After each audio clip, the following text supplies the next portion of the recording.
2019 மக்களவை தேர்தலை 99.66% துல்லியத்துடனும் பாஜகவுக்கு 302 பிளஸ் இடங்களையும் காங்கிரசுக்கு 53 இடங்களையும் அறுதியிட்டு சொன்னதோடு வடக்குறிச்சி பாஜக வெற்றியையும் கணித்த ஒரே நபர்.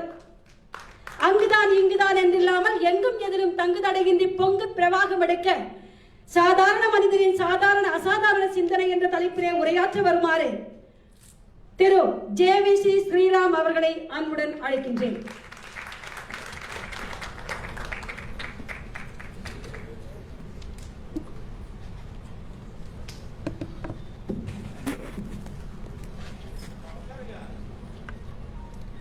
அனைவருக்கும் வணக்கம்.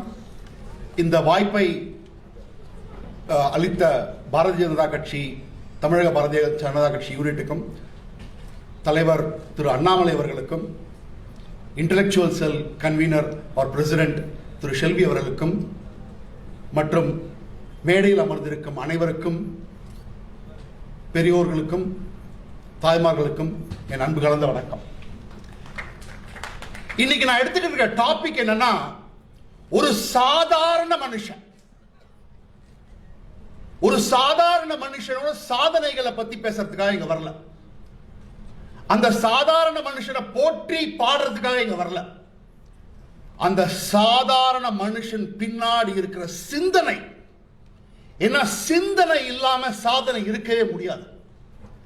தமிழகத்துல இன்னைக்கு மோடிய கோ பேக் மோடின்னு சொல்றாங்கன்னா காரணம் என்ன? தமிழக மக்கள் என்றைக்கு சிந்திக்க ஆரம்பித்து விட்டார்களோ அன்றைக்கு இவர்கள் என்ன கூறுகிறார்களோ அவர்களோட கடையெல்லாம் அடைக்கப்படும். அதை சிந்திக்க விடாம விட்டிருக்கிறது ஒரு கும்பல். இன்றைக்கு எனக்கு கிடைத்த இந்த 15 நிமிடங்களில் ஒரு சாதாரண டீ கடைக்காரர், எப்படி அவர் பிறந்தது சாதாரணம்ட்டாங்க. எனக்கு முன்னாடி பேசின திருமதி நிர்மலா பெரியசாமி அவர்கள் மாதிரி நான் தமிழ் பேச முடியாது. அவர் கிளியரா எக்ஸ்பிளைன் பண்ணிட்டார் சாதாரணமான. நான் ஒன்னே ஒன்று சொல்லிடுறேன். டெல்லி ராஜகோபால் ஒருத்தர் இருப்பார், எல்லாருக்கும் தெரியும். திரு கோலாகல சீனிவாசுக்கு மிகவும் சிறந்த நண்பர்.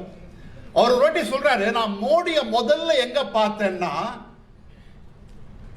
குஷாபோ தாக்கரே ஆபீஸ்ல பார்த்துட்டு அவர் சொல்றாரு, மோடிஜி கூட பார்த்துருங்க. இது 1991-92. அப்ப அவர் போறார் பார்க்கறதுக்கு டெல்லியில. நரேந்திர மோடிஜி எங்க உட்கார்ந்துட்டு இருக்காருன்னா, சேர் கிடையாது, டேபிள் கிடையாது, வெறும் பாயில உட்கார்ந்துட்டு இருக்காரு. 2 பேரும் பேசுறாங்க. இன்றைக்கு பாரத பிரதமர் மட்டுமல்ல, உலகில் நம்பர் 1 தலைவர் சொல்றாரு டெல்லி ராஜகோபாலன் சார் கிட்ட, என்னால டீ கூட உங்களுக்கு கொடுக்க முடியாதுங்க, டீ கூட என்கிட்ட இந்த ரூம்ல இல்ல, அங்க பானை இருக்கு, தண்ணி கொடுக்குறேன், நம்ம அரசியல பேசலாம். அப்பேற்பட்ட சாதாரண மனிதர். அந்த சாதாரண மனிதர் என்னென்னலாம் பண்ணிருக்கார், அதற்கு பின்னாடி என்ன சிந்தனை? ஏன்னா ஒரு சாதாரண மனுஷனுக்கு ஒரு பொசிஷன்ல உட்கார்ந்துட்டாலே சாதனை அடைஞ்சிட்டோம் முடிவு பண்ணுவோம். அதுதான் தமிழ்நாட்டு இந்த தமிழ் மண்ணில் நிறைய பேர் பண்ணிருக்காங்க. ஆனா இந்த மண்ணில் ஒரு சாதாரண மனிதர் இருந்தார். அந்த சாதாரண மனிதரும் முதலமைச்சர் ஆனார். நான் சொல்றது பெருந்தலைவர் காமராஜர்.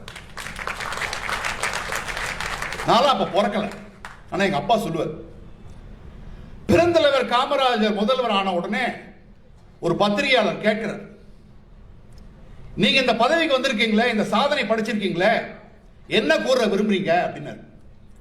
அதற்கு பெருந்தலைவர் காமராஜர் கூறுகிறார்,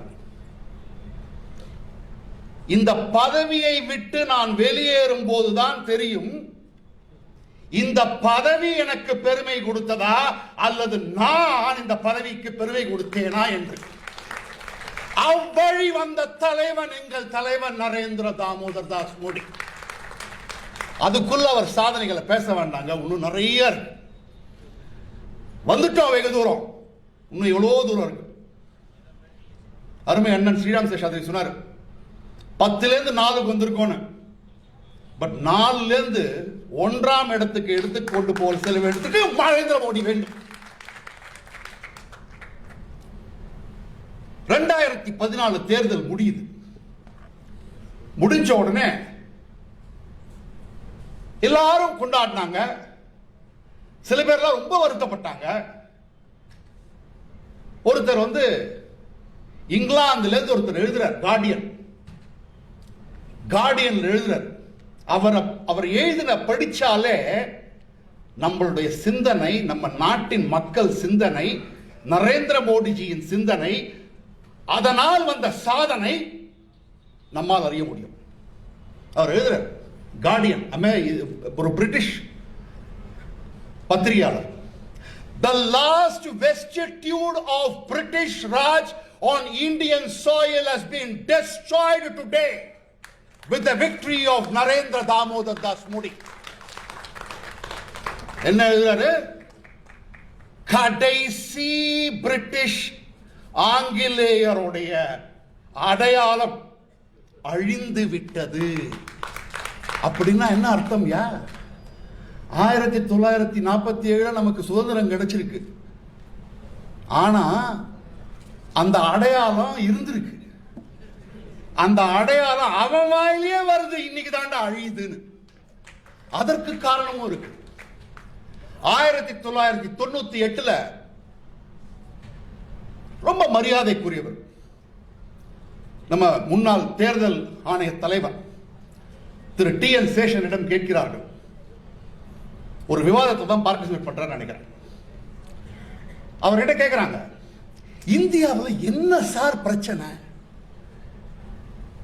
அதற்கு மிக மிக அருமையான பதில் நான் தூர்தர்ஷன்ல பார்த்தது. இந்த ப்ரோக்ராம் பிரிட்டிஷ்காரன் போகும்போது ஒரு செத்த எலிய விட்டு போயிட்டான். இங்க இருக்கிற அரசியல்வாதியும் சரி, சாரி சார் IPS ஆபீசர், நீங்க இங்க இருக்கிற IAS ஆபீசரும் சரி, IPS ஆபீசரும் சரி, 1998 சொல்லியிருக்காரு. அப்ப நம்ம தலைவர் அண்ணாமலை IPS ஆபீசர் இல்ல. இவன் என்ன சொல்றான்னா, செத்த எலிலாம் இல்லப்பா, அகர்பத்தி போடுறான், ரூம் ஃப்ரெஷ்னர் போடுறான், எல்லாம் போடுறான். எலியை எடுத்து துரத்தி போடுறதுக்கு, தூக்கி போடுறதுக்கு எவனுக்கு தைரியம் இல்ல. அந்த தைரியம் எனக்கு கொஞ்சம் இருந்ததுனால தேர்தல் கமிஷன்ல கொஞ்சம் ரிஃபார்ம்ஸ் கொண்டு வந்தேன். ஆனா இதையே இந்தியாவில் கொண்டு வரணும்னா அன்னைக்கு இருக்கிற பிரதமர் திரு அடல் பிஹாரி வாஜ்பாய், TN சேஷன் சொல்றாரு, இவரால் பண்ண முடியும். ஆனால் முடியாது. எப்போ ஒரு கட்சிக்கு 272 பிளஸ் சீட் தனிப்பெருந்தான்மையோட எந்த ஒரு மாநில கட்சியினுடைய ஆதரவு இல்லாம, தேவைப்படாம ஒரு தலைவன் சிம்மாசனத்தில் அமர்றானோ அவன் தான் இந்த எலிய தூக்கி வெளியில போடுவான். நண்பர்களே, 272 பிளஸ் என்கிற ஸ்லோகன் ஒருவர் ஆட்சிக்கு வருவதற்காக அல்ல. அவர் ஆட்சிக்கு அவர் பையன் MLA ஆகிறதுக்காக இல்ல.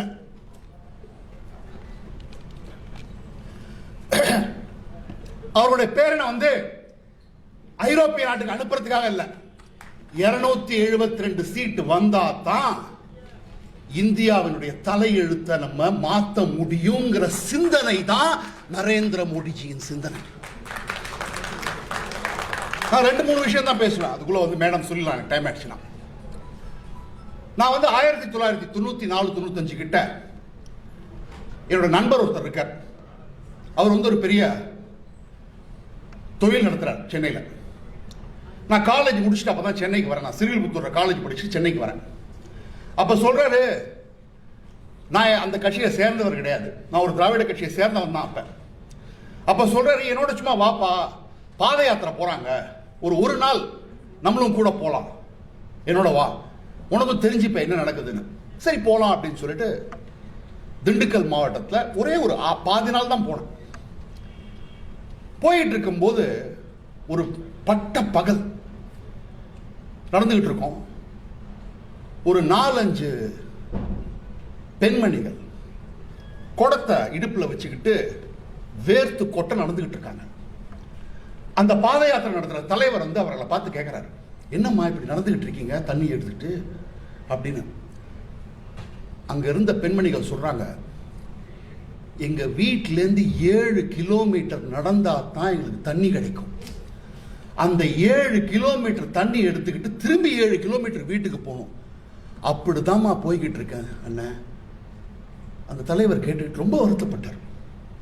அப்ப என் நண்பர்கிட்ட நான் கேட்டேன்னா, அவர்கிட்ட நான் பேச முடியல.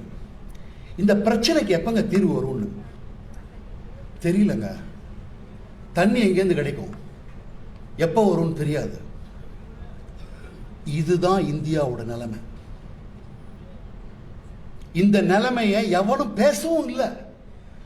அன்றைக்கு இருந்த அரசியல்வாதிகள் கூட ரொட்டி கப்படா மக்கான் தான் பேசுறாங்களே தவிர, ஒவ்வொரு வீட்டுக்கும் நீர் குழாய் மூலமா வரும் ஹர் ஹர் ஜல் பேசுறதுக்கு யாருக்கும் துணிவில்லை.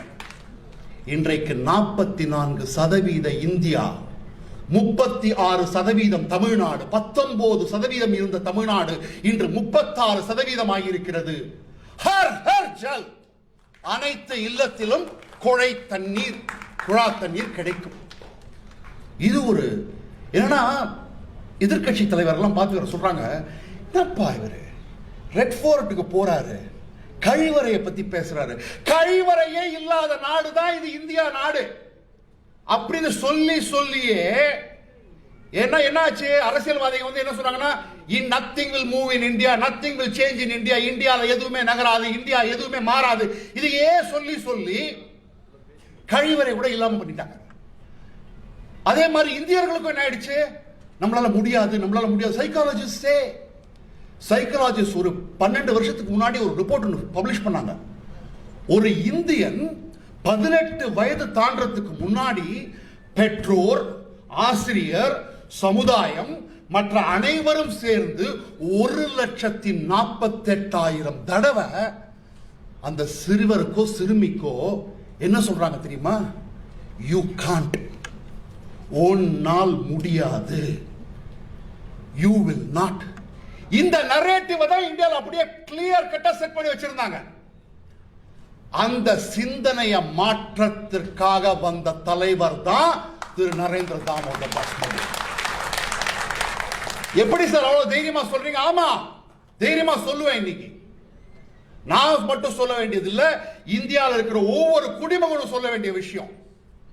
நாம் ஒரு ஏழை நாடா இருந்தா, ஒரு எதுக்கும் முடியாத நாடா இருந்தா, எங்களால் முடியாது சொல்லிக்கிட்டே இருந்தா, இன்றைக்கு நாம் படைத்த சாதனை, இந்தியா படைத்த சாதனை எந்த ஒரு நாடும் படைக்கவில்லை. என்ன? ஆமா சார், இன்றைக்கு நமக்கு தடுப்பூசி இல்லை என்றால் உலக அரங்கில் பிச்சைக்காரர்களாக நின்று கொண்டிருப்போம்.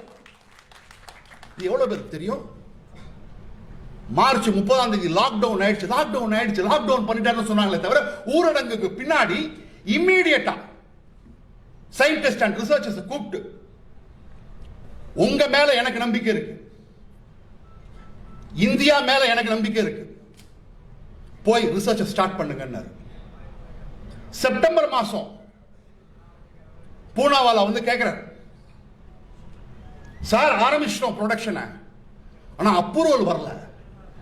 அப்ரூவல் என்ன ஆகும் தெரியாதே சார். ஜனவரி மாதம் தடுப்பூசி ஆரம்பிக்கப்பட வேண்டும். உங்கள் மீது எனக்கு நம்பிக்கை இருக்கிறது, என் சொல் மீது உங்களுக்கு நம்பிக்கை இருந்தால் ப்ரொடக்ஷனை ஸ்டார்ட் செய்யுங்கள் என்று கூறினார் நரேந்திர மோடி. ஸ்டார்ட் செய்தார்கள். இன்றைக்கு 76 கோடி மக்களுக்கு தடுப்பூசிகள் கொடுக்கப்பட்டுள்ளது. இத போய் டிவியா போய் பேசினா வந்து துப்பினாங்க எங்களெல்லாம். ஆனாலும் பேசினோம், ஆனாலும் சொன்னோம். அவன் கேட்கறதுக்கு வேணான்னா முடியாது, நடக்கவே நடக்காது. ஏன்னா அவங்க பார்த்த இந்தியா வந்து உன்னால் முடியாது. ஆனால் இன்றைக்கு இருக்கிற நரேந்திர மோடியின் இந்தியா எங்களால் முடியும் இந்தியா. நரேந்திர மோடி ஒரு மனுஷனை மட்டும் பார்க்க கூடாதுங்க. இன்றைக்கு அவரோட பிறந்த நாள்.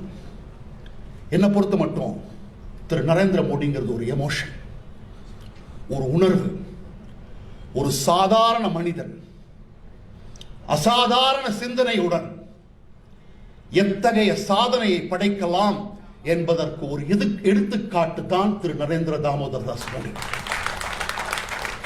அந்த நரேந்திர தாமோதர் தாஸினுடைய அந்த உணர்வு உங்களிடமும் இருக்கிறது, என்னிடம் இருக்கிறது. அதை நாம் உணர்ந்தால் ஒரு புதிய பாரதம், அச்சமில்லா பாரதம் உருவாக்க முடியும். அவர் நம்ம வர்ஷிப் பண்ண வேண்டிய அவசியம் இல்லை. அந்த உணர்வு நம்ம கிட்ட இருக்குன்னு நினைச்சு வாழ்ந்தோம்னா அதற்கு இன்னிலிருந்து ஸ்டார்ட் பண்ணலாம். உங்களால் முடியாதுங்கிற வார்த்தையை எடுத்துருங்க.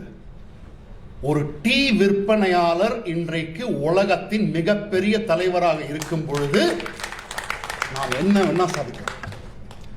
ஒரு 3 நாள் முன்னாடி சொன்னாங்க, தமிழ்நாட்டில் நீ என்ன வேணா பேசுப்பா, மோடின்னு குரல் கொடுக்கறதுக்கு கூட 10 பேர் இருக்க மாட்டான் அப்படின்னாங்க. ஆனால் இன்றைக்கு கூறுகிறேன், தமிழ்நாட்டு நம்ம தலைவர் திரு அண்ணாமலை அவர்கள் பதவி ஏற்றவுடன் சொன்னார், இல்லம் செல்வோம் உள்ளம் வெல்வோம். அந்த டயத்தில் ஒரு வார்த்தை சொன்னார், எவ்வளோ பேர் கேட்டீங்கன்னு தெரியல. ஏதோ ஒரு வகையில் நரேந்திர